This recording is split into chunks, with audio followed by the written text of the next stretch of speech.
Hello, I'm Megan. And I'm Jason. And we're Bytes and Nibbles. You might be wondering what that was. Well, it all started a couple months ago when my family was planning a bee-themed birthday party for my sister. Jason and I really wanted to help out, so we started planning.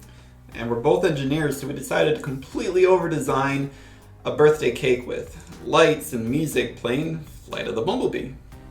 We just used some parts laying around. We had some LEDs connected to a computer, which was syncing both the lights and the audio. On top of that, we had 3D printed flowers that gave the nice floral look. Yep. And we are definitely not professional bakers. We did the best we could making a beehive cake. But what we got in the end was an over-engineered birthday cake. It was a lot of fun to make this, and if you want to see how we make these, make sure you comment down below and let us know. If we get enough feedback, we'll go ahead and release the design files and you can build one of your own. We really enjoyed doing this and we want to do more.